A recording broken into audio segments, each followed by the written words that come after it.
Hey there, and welcome to this explainer. Let's kick things off with a pretty heavy question right out of the gate. Are you living on autopilot, or are you truly awake? It's a big one, right?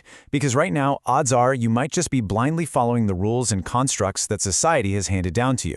Or, on the flip side, maybe you've gone the total opposite direction, using isolation and detachment to just escape reality altogether. Well, today, we're going to explore a framework that completely challenges both of those defaults. We are setting up a totally different way to look at our daily lives and our shared humanity.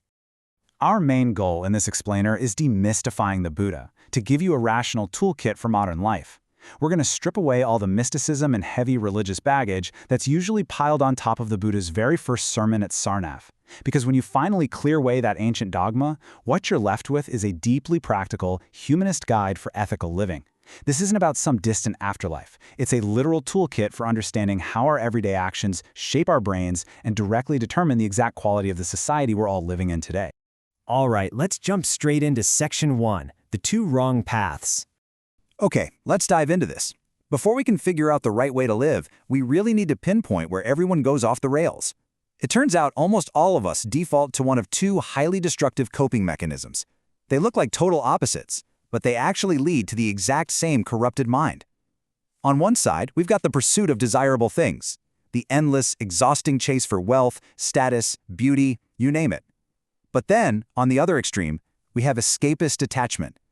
This is an extreme withdrawal from reality, something you often see in obsessive, numbing meditation where folks just try to unplug from the world entirely. Both of these extremes are a trap, and we really need to understand why. To really grasp that first wrong path, think about this famous quote from Steve Jobs. Everything around you that you call life was made up by people who are no smarter than you. He totally hit the nail on the head here. Things like status and prestige, they aren't universal truths. They're just completely made-up social constructs. Think about eating, for example. At its core, it's just basic survival. But what do? We turn it into a $200 fine dining experience just to signal our refinement to complete strangers. We're pursuing it for our ego, not for nourishment. And when we blindly chase those made-up standards, we corrupt ourselves. We literally turn basic human functions into a toxic competition. But listen, that second path, it is just as treacherous. It's the illusion of escape. In trying to run away from the chaos of the ego, so many people swing hard into extreme detachment. They worship nothingness, or they reduce human life to just atoms and chemical noise, convincing themselves that the self is a total illusion. Let's be real clear about this. That is just an addiction to non-attachment. It completely isolates us from our shared world. Suddenly, this noble quest for inner peace just becomes a really convenient excuse to dodge our responsibilities to other human beings. And that escapist mindset results in a third and honestly mostly ignored type of evil. Number 3, passive neglect. Think about it. Even if you retreat into total solitude to meditate for the rest of your life, you are still consuming the benefits of civilization. You're eating food grown by hardworking farmers, relying on medicine discovered by scientists, enjoying the safety built by society. To consume all of that and contribute absolutely nothing back? Wow, that is a quiet betrayal. It's a soft, creeping corruption of passive neglect. So let's move on to Section 2. What is the middle way? So, the crucial point is this. If chasing status is wrong, and escaping into a void of nothingness is also wrong, what on earth is the answer? Well, it's definitely not some watered-down compromise where you do just a little bit of selfish stuff and a little bit of escaping. No way. It is a radical, complete departure from both of those extremes. We find this in the true meaning of the Pali word samma, which gives us the middle way. Picture samma like those firm, painted lines on the left and right edges of a highway. They keep you from veering into the ditch of selfish obsession on one side and the ditch of passive detachment on the other.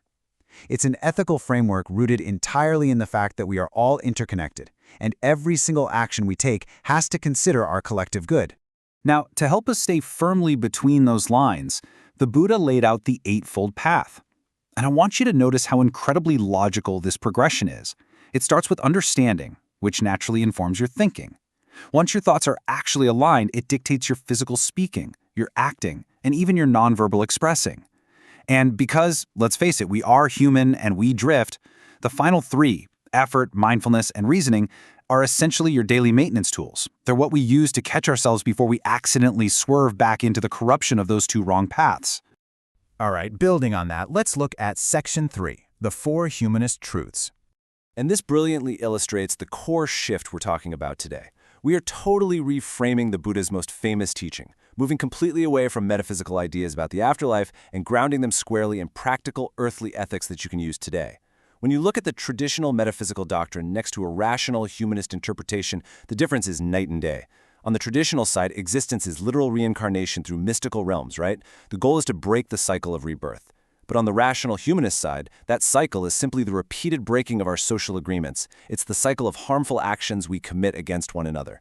The goal isn't to somehow escape the universe. The goal is to stop being a destructive force within human society. Let's walk through this logical flow step by step.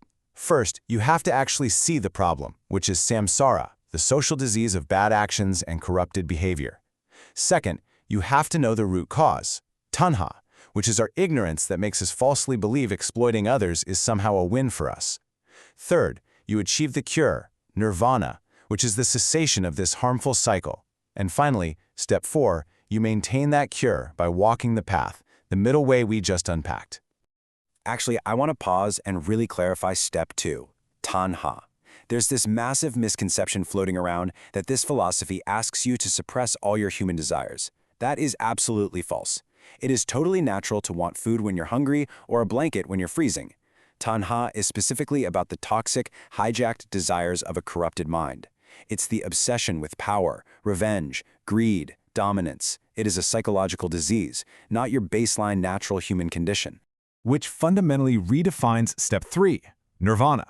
Honestly, we just need to toss out all the pop culture baggage surrounding this word. Nirvana is not death. It is not some floaty, disconnected void in outer space. Nirvana is the ultimate, grounded, ethical lifestyle right here on Earth.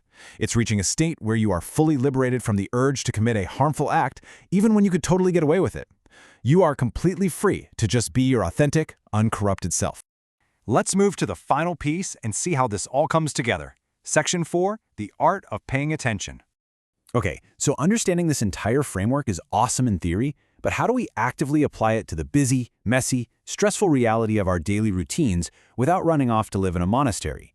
The answer is Zen, which originates from the ancient terms jhana or dhyana. And again, let's strip the mysticism right out of this word. Zen isn't about having a minimalist living room or falling into mystical trances. It's simply a mental technology. It is the deliberate, calm observation of your everyday actions. Whether you're stuck in traffic, cooking dinner, or chatting with a coworker, Zen is the active practice of paying sustained attention to how your interactions impact your own mind and the world around you. Because true freedom is the natural detachment from actions that poison the self and society. When you systematically pay attention to your actions, something pretty incredible happens. You start to honestly observe the real-world fallout of selfish behavior. You realize that acting poorly doesn't just hurt the people around you, it leaves a residue. It stains your own perception and literally numbs your empathy. Once you truly see that, the whole fantasy of short-term selfish gain completely loses its appeal. You don't even have to force yourself to be a good person. You just naturally let go of the urge to do evil things because you clearly see that they are poison. Which brings us right back to you and the core challenge of this explainer. As you go about your day today, eating, working, talking to people, I challenge you to ask yourself, are your daily actions just serving your ego, or are they uplifting our shared humanity? Seriously, use that mental technology of paying attention. Notice if you're drifting into the extremes of a selfish pursuit or passive neglect. And ask yourself, what would it actually look like for you to walk the middle way?